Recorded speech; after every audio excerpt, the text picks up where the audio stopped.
So there are kits you can buy for like $10 that have a different cup with, nice countersunk screws. But I don't have the luxury of time to do that. So what I did is I tried to drill this and it didn't work. So obviously drills just bounce off it. So I had this little bit that I got. It's a glass drilling bit. This has got diamond. It's 1/8 diameter. It's got diamond impregnated on it. And you just use this to get rid of some of the, let's see.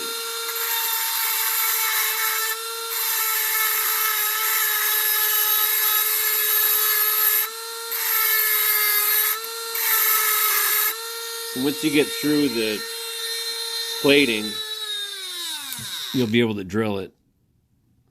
So, got that light all messed up. So once you're through that plating, you'll be able to drill a hole.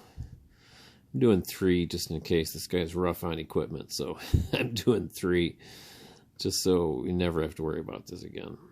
So I just got some really small countersink screws, and they're about, I don't know, 115 thousandths diameter. So I found the right drill. It's not going to be pretty, but that's what it's going to look like. I could take a larger drill and, kind of countersink the hole, but I don't think it matters unless they interfere with the jack. So that is how you drill holes in a chrome Telecaster cup style input jack. Just use, they sell them on Amazon. They're 1/8 diameter, diamond impregnated. They're like $1 a piece, I think. It's like 10 for $10 or something. Just using it in a Dremel, and once you cut through, you can see like brass underneath there or something. But once you get through the plating, the drill doesn't just bounce off it anymore. So that's it. Oh, I almost forgot. So once you've got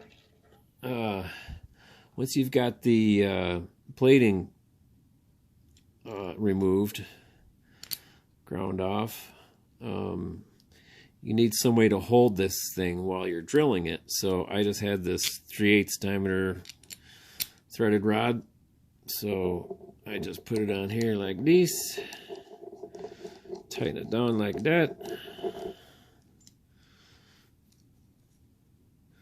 and then I use this to hold it while I drill, and that's it. I guess I might as well just show how easy it drills. So after you've got the plating taken off right there, just put it in your little vise fixture, and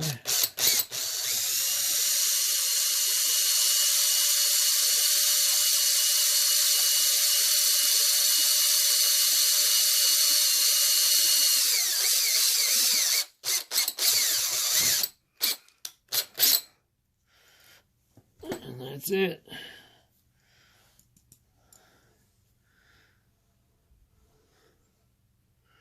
One, two, three. So I'm going to install it and show what it looks like. And hopefully the jack will fit. If not, I'm going to have to make these holes bigger. So I am going to pre-drill the holes in the wood. So I'm just not a woodworker here. So the screws are, I could have used, if I had smaller screws I would have used them. So 113, and so I'm going to drill them with a drill that's 76.5 thou.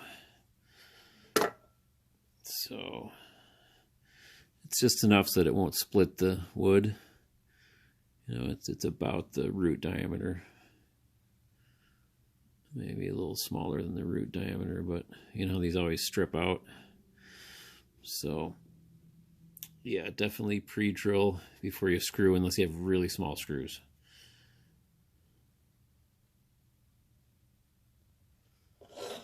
Okay, so the way I did this is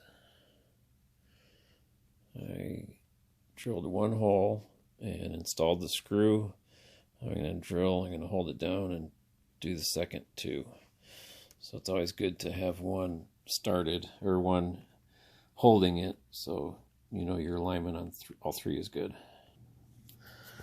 Okay, all done. And as you can see, the screws are not in the way. The jack will fit. Just got to take it back out. Attach the actual jack to it. Well, solder it. Attach the actual jack to it, and then screw this back in. And we're all set. That's how you do it. How to modify a stock Tele cup style input jack and screw it in. One last thing, a little edit here. So the pilot drill I used for these screws, so if you remember, the screws were 113 outside.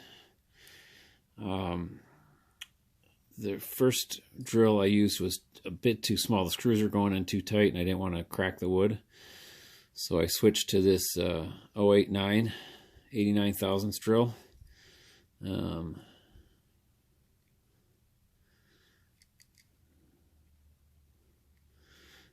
for our metric friends, 2 1/4 millimeters. And that worked out a lot better. And also, one thing I've seen other people do, and I'm going to do for the first time, because I really don't want to split that wood back there, because between the big bore for that cup and the edge of the guitar, there's not much meat there. So I've seen this. I've seen a bunch of guys do this. You just jam up the threads with soap, and it goes in much nicer and will not split the wood. All right, okay, I think that's it.